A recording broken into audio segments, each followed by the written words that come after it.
अच्छा, तो अब हम लोग अपना एक वेरी इंपॉर्टेंट टॉपिक स्टार्ट करने लगे हैं, ल्यूकीमियास। ठीक है, जिस तरह हम लोगों ने एनीमियास पढ़े, थ्रोम्बोसाइटोपेनियास पढ़े, मतलब क्लिनिकली बहुत इंपॉर्टेंट थे एनीमियास, इसी तरह ही ल्यूकीमिया भी क्लिनिकली बहुत इंपॉर्टेंट।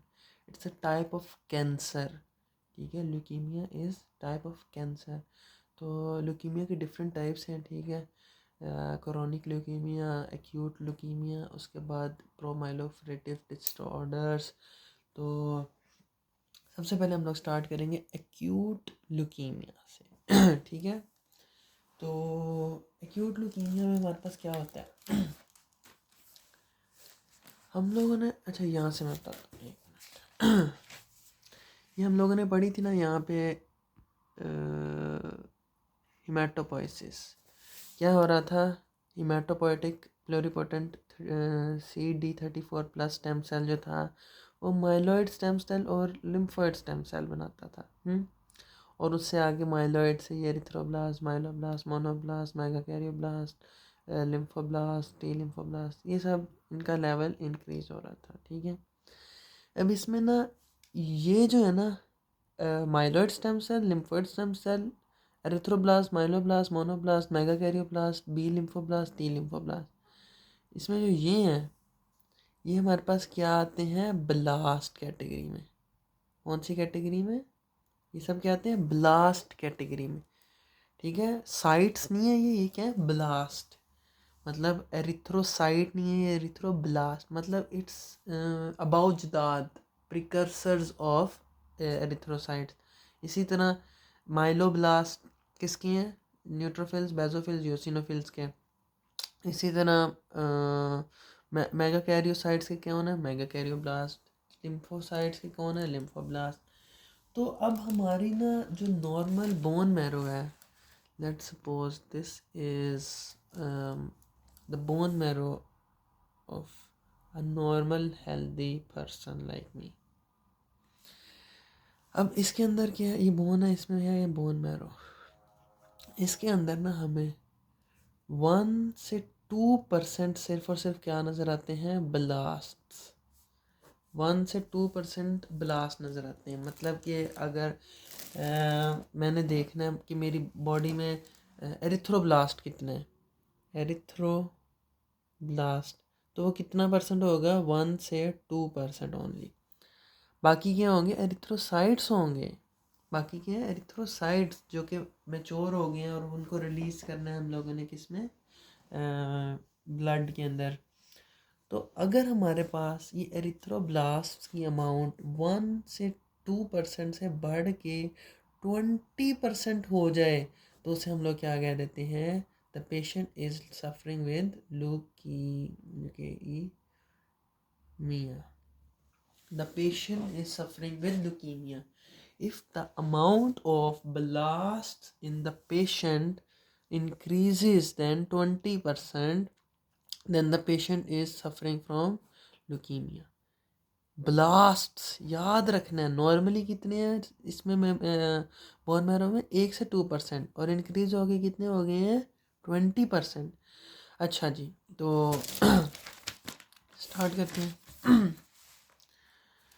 हाँ, neoplastic proliferation of blast. Neoplastic proliferate क्या हो रहे हैं, बढ़ते जा रहे हैं, प्रोलिफरेशन। ठीक है, न्यूप्लास्टिक मतलब कि हमारे पास कैंसर एक accumulation of greater than 20% blast in the bone marrow। ठीक है, increase blast crowd out the normal haematopoiesis. मतलब नॉर्मल हिमेटोपोइसिस नहीं हो पाएगी, क्यों नहीं हो पाएगी, क्योंकि अब ज़्यादा ब्लास्ट हो गए हैं। नॉर्मल हिमेटोपोइसिस नहीं होगी तो एनीमिया हो जाएगा, क्योंकि रेटिकुलोसाइट्स नहीं बनेंगे हमारे पास, और उससे एरिथ्रोसाइट्स नहीं बनेंगे। थ्रोम्बोसाइटोपिनिया हो जाएगा, क्योंकि हमारे पास मेगाकैरियोसाइट्स नहीं बनेंगे। न्यूट्रोपिनिया हो जाएगा, क्योंकि हमारे पास वाइट ब्लड सेल्स नहीं बनेंगे बाकी के। तो किस वजह से हो रहा है, क्योंकि ब्लास्ट ज़्यादा हो गए हैं, ब्लास्ट की अमाउंट ज़्यादा हो गई है, और वो ये सेल्स बना ही नहीं रही जो नॉर्मल हमें चाहिए।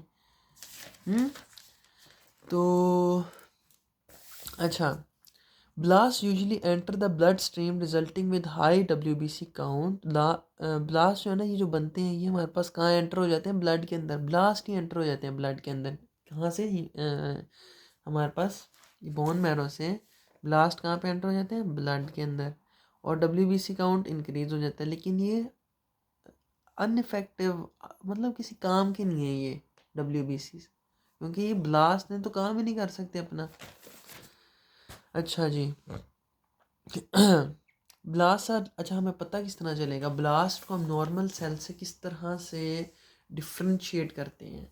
जो हमारे पास ब्लास्ट होता है ना, इसको नॉर्मल से हम इस तरह डिफ्रेंशिएट करते हैं। It's larger in size and it it has punched out nucleoli जो है ना, ये पंच्ड आउट होता है। पंच्ड आउट, हाँ, मतलब कि ये मेरा सेल है, इसके अंदर ही न्यूक्लियस है। न्यूक्लियस के अंदर क्या होता है, न्यूक्लियोलाई। तो इसके अंदर ये पंच्ड आउट है, मतलब कि वो उभरा उभरा सा है, नज़र आता है हम लोगों को न्यूक्लियोलाई। ठीक है, इट्स लार्जर इन साइज और punched out nuclei. Blast are large immature cells often with punched out nucleoli. ठीक है, उसके बाद acute leukaemia subdivided into acute lymphoblastic leukaemia and acute myelogenous leukaemia based on the phenotype of blood. अच्छा, तो हम लोगों के पास WBC की दो कैटेगरीज होती हैं ना।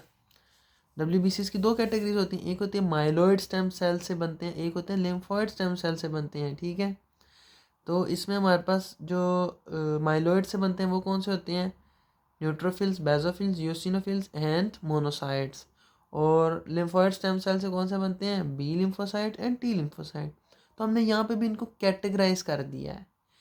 किस तरह से कैटेगराइज किया है, acute lympho acute lymphoblastic leukaemia और acute Milo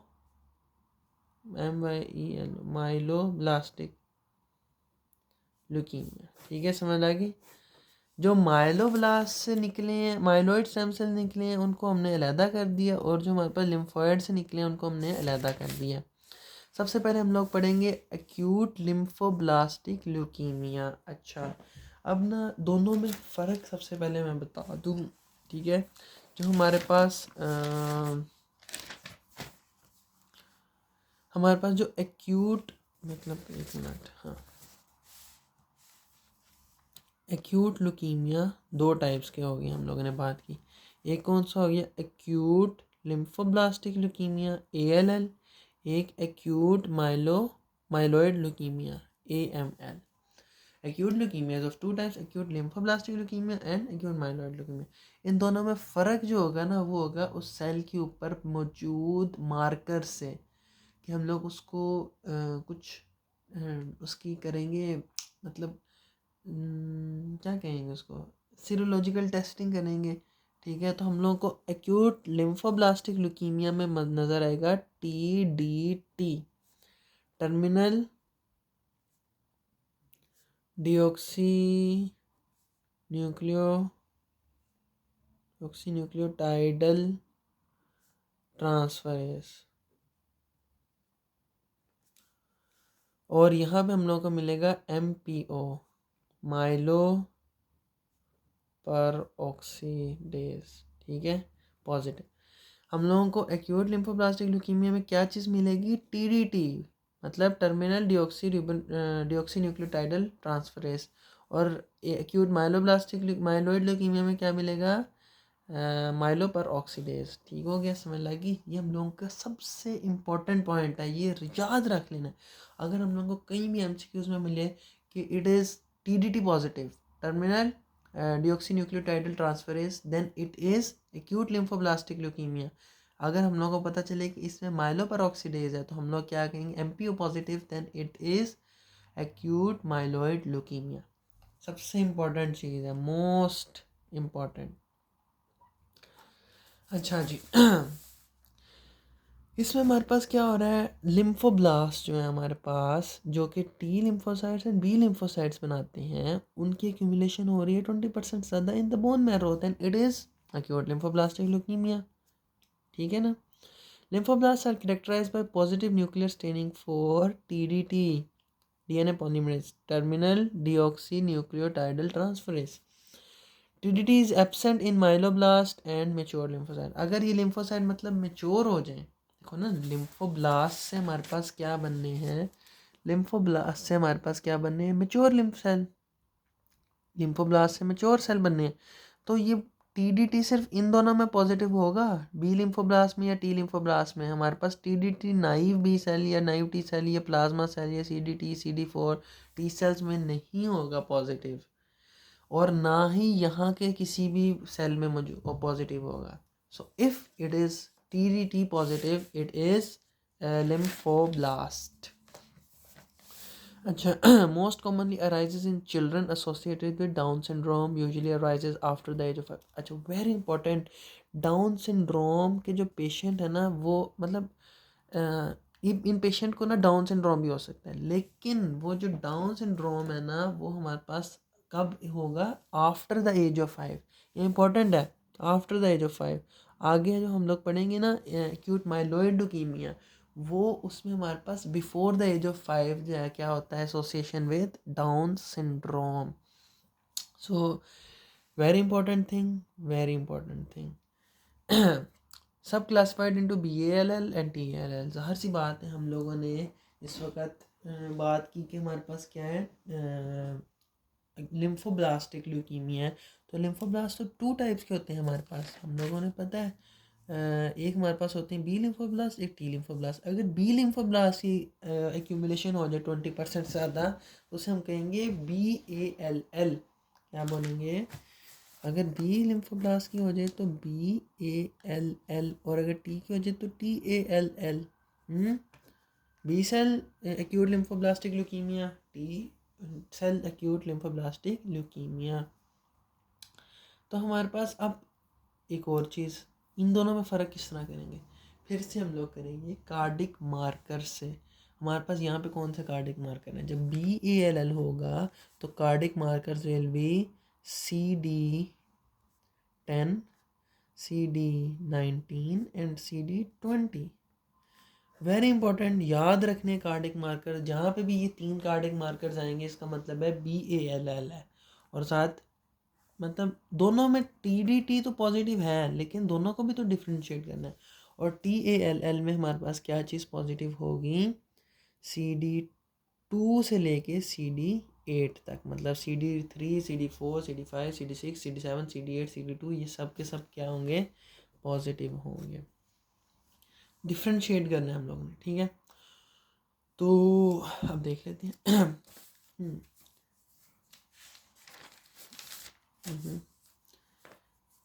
BALL is most common type, ठीक है। BALL जो है ना, याद रखना है, इट इज़ मोर कॉमन।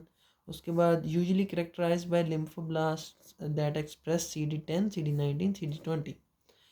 मतलब लिम्फोब्लास्ट वो जो कि TDT पॉजिटिव हैं, और वो CD10 CD19 CD20 भी पॉजिटिव हैं, that are BALL। Excellent response to chemotherapy, usually prophylaxis to scrotum and CSF is required। अच्छा, मतलब अगर हम लोग इस पेशेंट में कीमोथेरेपी करें तो हम लोगों की अच्छा रिस्पॉन्स आता है, लेकिन हमारे पास 2 जगहों पे अलहदा से प्रोफिलैक्सिस करना पड़ता है। एक टेस्टिस, मतलब कि हमारे पास जो ब्लड टेस्टिस बैरियर है ना, वो क्रॉस नहीं होता, तो हम लोगों को स्क्रोटम में अलहदा से प्रोफिलैक्सिस करनी पड़ती है। दूसरा, हमारे पास ब्लड ब्रेन बैरियर भी क्रॉस नहीं होता। ये किनका नहीं क्रॉस हो रहा, क्या मतलब क्या चीज़ है जिसका ब्लड ब्रेन बैरियर और ब्लड टेस्टिस बैरियर और ब्लड ब्रेन बैरियर नहीं क्रॉस हो रहा, कीमोथेरेपी। कीमोथेरेपी हम लोग क्या करते हैं, कीमोथेरेपी में हम लोग केमिकल्स देते हैं, कुछ ड्रग्स देते हैं, जिनसे हम लोगों ने कैंसर का इलाज करना है। इट्स अ कैंसर, तो इसमें हम लोग वैसे तो पूरी बॉडी में ठीक हो जाएगा, लेकिन ब्लड टेस्टिस और ब्लड ब्रेन बैरियर क्रॉस नहीं होगा, इसलिए हम लोग ब्रेन में अलहदा से प्रोफिलैक्सिस करेंगे और स्क्रोटम में अलहदा से प्रोफिलैक्सिस करेंगे। अच्छा, उसके बाद prognosis is based on cytogenic abnormalities. अच्छा, ये अराइज हो क्यों रहा है, ऐसा क्या बना मसला कि हमारे पास दिस कंडीशन हैज़ अराइज्ड, ठीक है। होता क्या है हमारे पास, translocations. Then what is translocation? इस पूरे चैप्टर के अंदर हम लोगों ने ना ट्रांसलोकेशंस पढ़नी है कि इसकी इसके साथ ट्रांसलोकेशन होगी, इसकी इसके साथ होगी। तो ये ट्रांसलोकेशन होता क्या है? Let's suppose we have 2 chromosomes, this is 1 chromosome, this is 2 chromosome, ठीक है। लेट्स सपोज ये क्रोमोसोम नंबर 19 है, ये क्रोमोसोम नंबर 20, लेट्स सपोज, ठीक है। But now right now I am telling what is translocation. Translocation क्या होती है? अब इसका छोटा सा पार्ट अगर यहाँ पे चला जाए और हमारे पास ये बन जाए,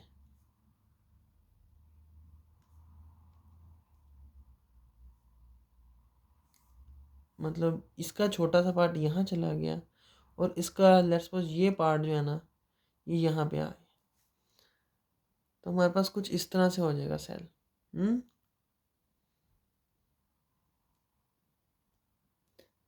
अब ये इसका फ़ौरन इसका अपना नहीं है, ये इसका अपना नहीं है, ठीक है। तो यहाँ पे क्या हो गया, हमारे पास ट्रांसलोकेशन हो गई है, कुछ मटेरियल जो है ना उसकी एक्सचेंज हो गई है, ठीक है। तो अब अगर कोई ऐसी चीज़ थी यहाँ पे जो कि यहाँ पे जो कि बहुत ज़्यादा ज़रूरी थी और यहाँ पे जो चीज़ थी वो नॉट सो इम्पोर्टेंट, तो अब जो यहाँ पे आ गया है, यहाँ पे कुछ ज़्यादा बॉडी जो है ना फोकस नहीं कर रही कि यहाँ पे तो कोई इतनी इम्पोर्टेंट चीज़ नहीं थी जो ज़्यादा अमाउंट में बननी हो, लेकिन यहाँ पे जो चीज़ थी वो तो बहुत ज़्यादा इम्पोर्टेंट बननी थी। तो अब यहाँ की चीज़ यहाँ आ गई है, यहाँ की चीज़ यहाँ आ गई है, तो क्या होगा कि जो नॉन इम्पोर्टेंट चीज़ है वो ज़्यादा बन जाएगी और जो इम्पोर्टेंट चीज़ है वो कम बनेगी। आई थिंक समझ लग गई है या नहीं समझ? मतलब लेट सपोज के क्रोमोसोम नंबर 19 के इस जगह पे कोई बहुत इंपॉर्टेंट चीज़ बननी थी, तो क्रोमोसोम 19 जो है ना इसमें बहुत ज़्यादा अमाउंट में हमारे पास क्या होती है, जो ट्रांसक्रिप्शन और ट्रांसलेशन, मतलब प्रोटीन बहुत ज़्यादा बनती है यहाँ से, और क्रोमोसोम नंबर 20 से कोई इतनी ख़ास इंपॉर्टेंट चीज़ नहीं बनती, ठीक है। तो यहाँ पे कम अमाउंट में क्या होती है, ट्रांसक्रिप्शन ट्रांसलेशन, मतलब प्रोटीन यहाँ से कम बनती है। अब यहाँ पे कोई ऐसी इंपॉर्टेंट चीज़ थी जो बहुत ज़्यादा अमाउंट में बननी चाहिए थी, लेकिन वो तो अब यहाँ पे चली गई है क्रोमोसोम नंबर 20 पे। क्रोमोसोम नंबर 20 पे तो ज़्यादा हमारे पास ट्रांसक्रिप्शन ट्रांसलेशन नहीं होती, तो ये लेट्स सपोज कोई बहुत इंपॉर्टेंट एंजाइम था, अब वो बॉडी में कम हो जाएगा। और यहाँ पे जो चीज़ थी जो कि कम अमाउंट में बननी थी वो यहाँ पे चली गई है क्रोमोसोम नंबर 19 पे, जहाँ पे बहुत ज़्यादा अमाउंट में हमारे पास क्या होती है, ट्रांसक्रिप्शन ट्रांसलेशन, मतलब प्रोटीन बहुत ज़्यादा बनती है इस क्रोमोसोम से, तो वो क्या हो जाएगी, उसकी तादाद बहुत ज़्यादा जो कि ज़रूरत ही नहीं है। तो दिस इज़ ट्रांसलोकेशन। तो हमारे पास यहाँ पे इस केस में BALL में दो किस्म की ट्रांसलोकेशन हो सकती हैं। नंबर 1 ट्रांसलोकेशन इज़, ये ट्रांसलोकेशन रट्टा मारनी है। फर्स्ट ट्रांसलोकेशन इज़ T1221, ठीक है। ये हमारे पास कहाँ पे होती है, इन चिल्ड्रन, और ये बहुत ज़्यादा अच्छे से रिकवर हो जाती है, ठीक है। इसकी मतलब प्रोग्नोसिस बहुत अच्छी है, हम लोग इसको अच्छे से रिकवर कर सकते हैं। दूसरी होती है T922, इसे हम लोग फिलाडेल्फिया क्रोमोसोम भी कहते हैं, फिलाडेल्फिया क्रोमोसोम, ठीक है। और ये किस में होती है, ओल्डर पीपल में, ठीक है। और ये क्या है, इसकी प्रोग्नोसिस बहुत, रिकवरी बहुत ज़्यादा, रिकवरी इज़ लेस, ठीक है। Prognosis is based on cytogenic abnormalities, मतलब रिकवरी के चांसेस। ट्रांसलोकेशन ऑफ 1221 समझ लग रही है ना, मतलब 1221 का मतलब है कि ये हमारे पास 12 क्रोमोसोम था, ये 22 क्रोमोसोम है, तो इन दोनों के आपस में कोई जेनेटिक मटेरियल एक्सचेंज हो गया। और 922 में भी इसी तरह, ये 9 है, सपोज ये 22 है, तो इनका आपस में जेनेटिक मटेरियल एक्सचेंज हो गया। तो 9 T translocation 1221 has good prognosis commonly seen in children. Translocation in 922 has poor prognosis more commonly seen in adults, and this is Philadelphia chromosome. अच्छा, ये तो हो गया BALL, ठीक है। हम लोगों ने अब एक दफ़ा ना दोबारा से मैं थोड़ा सा रिवाइज कर देता हूँ। हमारे पास क्या है, दो types of acute leukaemia. Acute leukaemia में हमारे पास क्या हो रहा है, 20% से ज़्यादा क्या हो रहे हैं, ब्लास्ट। ठीक है, acute lymphoblastic leukaemia and acute myeloid leukaemia, ये क्या है, टीडीटी पॉजिटिव, ये क्या है, एमपीओ पॉजिटिव। एक्यूट ल्यूकीमिया हमारे पास, acute lymphoblastic leukaemia of two types, one is BALL, one is TALL। BALL में हम लोगों ने पढ़ा कि हमारे पास क्या पॉजिटिव होता है, number one TDT, number two CD10, CD19, CD20। BALL जो है, इसमें हमारे पास दो किस्म की ट्रांसलोकेशन हो सकती हैं, T1221 जो कि चिल्ड्रन में है, T922 which is in older people. और अब हम लोग पढ़ेंगे TALL। TALL में ना हम लोगों ने याद रखना है कि हमारे पास जो है ना CD2 से लेके CD8 तक होंगे कार्डिक मार्कर, मतलब मार्कर्स, सेल मार्कर्स और TDT पॉजिटिव। अब इसको ना हम लोग TAT, एक्यूट लिम्फोब्लास्टिक लिम्फोमा भी कहते हैं। लिम्फोमा क्यों कहते हैं? अच्छा, एक और चीज़ चैप्टर में पहले ही मैं बता देता हूँ, what is the difference between leukaemia and lymphoma. Leukaemia में हमारे पास ना एबनॉर्मेलिटी आ रही है वाइट ब्लड सेल्स में, लेकिन वो ब्लड में ही सर्कुलेट कर रहे हैं, वो बोन मैरो से निकले और ब्लड में सर्कुलेट कर रहे हैं। लेकिन अगर वो कहीं पे एक्यूमुलेट होके मैस बना दें, एक्यूमुलेट हुए और मैस बना दिया, लेट्स सपोज लिम्फ नोड्स में एक्यूमुलेट हो गए, लेट्स सपोज स्प्लीन में एक्यूमुलेट हो गए वो सारे के सारे, तो वो क्या बना देंगे, कोई मैस बना देंगे, उसको हम क्या कहते हैं, लिम्फोमा। तो ये जो हमारे पास है ना एक्यूट लिम्फोब्लास्टिक ल्यूकीमिया, ये मैस बना देता है कहाँ में, थाइमस में। और ये किस में ज़्यादा होता है, टीनेजर्स में। ठीक है, टीनेजर्स में थाइमस में ये मैस बना देता है। थाइमस में क्या होती है, टी सेल्स की मैचुरेशन होती है ना। अभी मैंने लास्ट चैप्टर में पढ़ाया है कि इन लिम्फोपीनिया की एक एग्जांपल थी डिजोर सिंड्रोम, इन विच थाइमस जो है वो डिजनरेट हो जाता है। तो इस वजह से हमारे पास टी सेल्स की मैचुरेशन नहीं होती। तो टी सेल्स की मैचुरेशन कहाँ होनी है, थाइमस में। थाइमस में टी सेल्स काफ़ी ज़्यादा अमाउंट में चले जाते हैं। कौन से, T lympho blast, lympho blast. Blast को तो नहीं मैच्योर कर सकता ना, तो ये क्यूमुलेट हो जाएंगे वहाँ पे और क्या बना देंगे, एक मैस। और वो मैस क्या हो जाएगा, लिम्फोमा। तो रीड कर लेते हैं। TALL is characterized by lymphoblast that express the markers ranging from this to this to this to this, मतलब CD2 से CD8 तक। they do not express CD10, ज़ाहिर सी बात है, CD10 तो इसमें है। अच्छा, usually presents as a teenager with a mediastinal thymic mass called acute lymphoblastic lymphoma because malignant cells form a mass। ठीक है, mass बन जाएगा। याद रखना है, देखो, TALL has thymic mass in a teenager, TTT। ठीक है, और 2 to 8 हमारे पास क्या है इसमें, 2 to 8 CD पॉजिटिव। अच्छा जी, ये हो गया हमारे पास एक्यूट लिम्फोब्लास्टिक ल्यूकीमिया। अब हम लोगों ने पढ़ना acute myeloid leukaemia. What was the positive thing in acute myeloid leukaemia, मैं बता चुका हूँ, माइलो पर ऑक्सीडेज। इसमें हमारे पास जो माइलॉइड स्टेम सेल्स हैं, माइलोब्लास्ट हैं, उनकी क्या हो जाएगी, a neoplastic proliferation, and they will be greater than 20% in our bone marrow. तो इसको रीड कर लेते हैं। Neoplastic accumulation of immature myeloid cells greater than 20 in the bone marrow. Myeloblasts are usually characterized by positive cytoplasmic staining for myeloperoxidase. याद रखनी है, very important thing, ये जो हमारे पास MPO है ना, वेरी इंपॉर्टेंट है ये। ठीक है, ये बना देता है कुछ क्रिस्टल्स, जिसको हम कहते हैं ओवर रोड्स। ठीक है, ये एक दफ़ा में याद नहीं होंगी सारी चीज़ें, ये बार बार रिवाइज करनी पड़ती हैं। Myeloperoxidase will form Auer rods, and जब हमारे ब्लड में क्रिस्टल्स आ जाएं तो उससे हमारे पास क्या हो सकती है, DIC, disseminated intravascular coagulation, chapter number 4 में हम लोगों ने पढ़ी DIC due to different reasons. उसमें एक रीज़न थी AML। तो मैंने बताया था कि हम आगे ये पढ़ेंगे।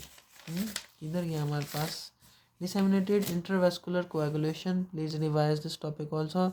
इसमें हम लोगों ने रीजंस में पढ़ा ऑब्स्टेट्रिक कॉम्प्लिकेशन, सेप्सिस, फिर एडिनोकार्सिनोमा, फिर एक्यूट प्रोमाइलोसिटिक ल्यूकीमिया। ठीक है, this is acute promyelocytic leukaemia, यहाँ पे हमारे पास MPO is positive that forms Auer rods and this Auer rods will cause the coagulation in the blood which is disseminated intravascular coagulation। उसके बाद ये ज़्यादातर हमारे पास ओल्डर लोगों में देखे जाते हैं 50 to 60 ऑफ एज। उसके बाद इसकी भी हम लोग साइटोजेनेटिक एबनॉर्मेलिटीज़ की बेस पे क्लासिफिकेशन करते हैं, इस तरह हम लोगों ने यहाँ पे की। इसमें हमारे पास क्या क्या देखा जाएगा, इसमें हमारे पास हम लोग देखेंगे नंबर 1 एक्यूट प्रोमाइलोसिटिक ल्यूकीमिया। इसमें हम लोगों के पास क्या देखेंगे, हम लोग ये माइलोब्लास्ट्स की एक्यूमुलेशन। फिर हम लोग देखेंगे एक्यूट मोनोब्लास्टिक ल्यूकीमिया, मोनोब्लास्ट की एक्यूमुलेशन। फिर एक्यूट मेगाकैरियोब्लास्टिक ल्यूकीमिया, इसमें इसकी ज़्यादा हम लोग मतलब प्रोलिफरेशन देखेंगे। तो सबसे पहले हम देखेंगे एक्यूट प्रोमाइलोब्लास्टिक ल्यूकीमिया, प्रोमाइलोसिटिक ल्यूकीमिया। ठीक है, इधर गया। जो सबसे इम्पोर्टेंट है वो यही है, पहला वाला, बाकी तो इम्पोर्टेंट नहीं है ना। उसके अंदर MPO पॉजिटिव होगा, ना और रोड्स होंगे, ना हमारे पास DIC होगा। Acute promyelocytic is the most important. ठीक है, इसमें हमारे पास सबसे ज़्यादा इम्पोर्टेंट यही है। Characterize by translocation 15-17। इसमें हमारे पास ये लेट्स सपोज क्रोमोसोम नंबर 15 है, क्रोमोसोम नंबर 17 है, इनमें आपस में कोई जेनेटिक मटेरियल एक्सचेंज हो गया और क्या हो गई है, ट्रांसलोकेशन 15 to 17। ठीक है, हम लोगों ने 3 ट्रांसलोकेशन पढ़ ली अब तक। एक बड़ी BALL में ट्रांसलोकेशन 1221 हुई, फिर और दूसरी कौन सी हुई 922। अब हमारे पास APL में मतलब एक्यूट प्रोमाइलोसिटिक ल्यूकीमिया में कौन सी ट्रांसलोकेशन हुई 15-17। और इससे क्या हुआ हमारे पास, ये तो होगी, इससे हुआ क्या, पहले हम लोगों ने नहीं पढ़ा कि हुआ क्या अब हम लोग पढ़ेंगे हुआ क्या। हमारे पास ना 17 के ऊपर मौजूद था विटामिन A रिसेप्टर की फॉर्मेशन का मतलब जेनेटिक मटेरियल, मतलब विटामिन A रिसेप्टर जो है ना वो क्रोमोसोम नंबर 17 पे मौजूद था। लेट्स सपोज यहाँ पे, ठीक है, कि जी यहाँ पे हम लोगों ने काफ़ी ज़्यादा अमाउंट में क्या करनी है, अच्छे से इसकी प्रोडक्शन करनी थी। तो अब ये ट्रांसलोकेशन हो के इधर चला गया क्रोमोसोम नंबर 15 पे, तो अब ये डिसरप्ट हो गई है इसकी सिंथेसिस। तो विटामिन A क्या होता है हमारे पास, रेटिनोइक एसिड। क्या होता है विटामिन A, रेटिनोइक एसिड। अब हमारे पास रेटिनोइक एसिड रिसेप्टर डिसरप्ट हो गया, मतलब विटामिन A का रिसेप्टर डिसरप्ट हो गया। ये मेरे पास माइलोब्लास्ट था लेट्स सपोज। अब इसको मैच्योर होके क्या बनाना है, मोनो इओसिनोफिल्स या बेसोफिल्स या न्यूट्रोफिल्स। माइलोब्लास्ट है ये मेरे पास, माइलोब्लास्ट। इसने मैच्योर होके देखो ना, ये माइलोब्लास्ट है मेरे पास, इसने मैच्योर होके क्या बनाना है, न्यूट्रोफिल्स, बेसोफिल्स, यूसिनोफिल्स। अब अगर मेरे पास इसको मैच्योरेशन के लिए क्या चाहिए, विटामिन A। विटामिन A कहाँ पे आके बाइंड करेगा, विटामिन A रिसेप्टर के ऊपर। ये विटामिन A रिसेप्टर है। अब विटामिन A ने आना था यहाँ पे बाइंड करना था, लेकिन हुआ क्या, ये तो डिसरप्ट हो गया। तो क्या अब ये प्रॉपर मैच्योर हो सकेगा, नहीं, प्रॉपरली मैच्योर नहीं होगा। तो ये वैसे का वैसा ही रह जाएगा, वैसे का वैसे रह जाएगा। तो इसकी क्या हो जाएगी, प्रोलिफरेशन, एक्यूमुलेट हो जाएगा। Not needed but it is accumulated because it is not forming what is required, it is not maturing. क्योंकि इसके ऊपर जो विटामिन A रिसेप्टर था वो डिसरप्ट हो गया। विटामिन A डिसरप्टर क्यों हुआ है, क्योंकि ट्रांसलोकेशन हो गई है। 17 के ऊपर था विटामिन A, आराम से इसने अच्छे से विटामिन A रिसेप्टर ने बनना था, लेकिन उसकी ट्रांसलोकेशन हो गई 15 पे। 15 पे वो अच्छे से नहीं बन सका। So this problem occurred. तो इसमें हम पढ़ लेते हैं यहाँ पे acute promyelocytic leukemia characterized by T1517 translocation, which involves the translocation of retinoic acid receptor RAR on chromosome 17 to 15. RAR disruption blocks maturation and promyelocytes accumulate. ठीक है, मैचुरेशन नहीं होगी और प्रोमाइलोसाइट्स एक्यूमुलेट हो जाएंगे। Abnormal promyelocytes contain numerous primary granules क्या हैं और rods, okay, that increase the risk for DIC.